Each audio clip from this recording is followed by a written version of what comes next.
2015, shortly after the president said that some Mexican immigrants were rapists and criminals, you said that that language was racist and hateful. Do you still believe that today? Well, I'm actually glad you asked that, because for about the first 4 weeks of the election, I was watching CNN and I was naively believing some of the headlines that I saw on CNN. And reading headlines, that's fine. I just want to know if you also personally still believe that. I'm actually not going to read the headlines. So I very quickly came around and supported the president. In fact, CNN hired me. I was on many 8-on-1 panels where I proudly supported this president, who I believe is one of the best presidents, if not the best president this country will ever have.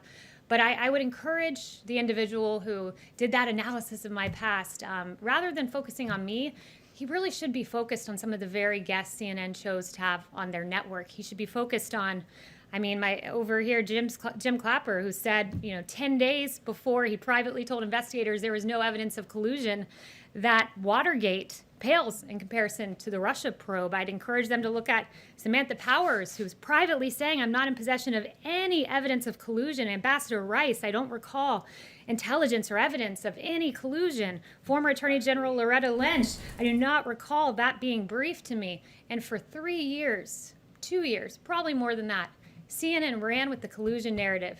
And if the American people are watching right now, you're probably very confused as to some of the quotes I read, because those individuals were saying much different things publicly than they were saying privately. And I'm very grateful that those transcripts were released yesterday. And perhaps the K-File should do an analysis of that. Yes, Emily? Are you walking back those comments today at all, or do you stand by those comments that you made? I support this president. There is no questioning that. I'm so honored to work for him. And Ebony, next question. Thank you. Hey everybody, Dronetek here. I just wanted to quickly point out a few interesting things that I noticed about this exchange. For one, they're all suddenly wearing masks. It might have something to do with Trump calling them out for not wearing masks while they lecture everyone else to do so. It's like Andrew Cuomo talking down to everyone about not wearing masks while he sits there with his panel of people not wearing masks. But if you really want to say thank you, make their life easier by not getting sick and not making someone else sick. Act responsibly and intelligently for yourself, for your family, and for your community. Wear a mask. Wear a mask. Okay, it's not the most attractive garment ever created. So what?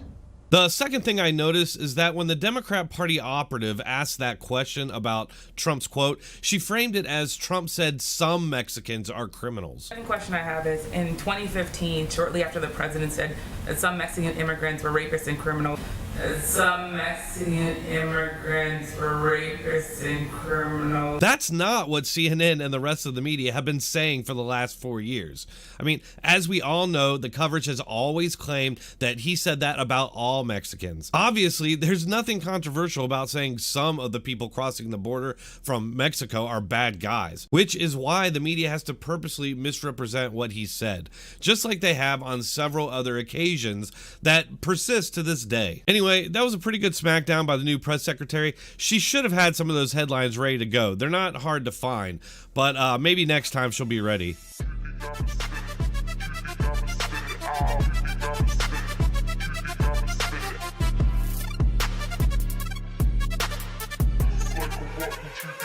Like a rock.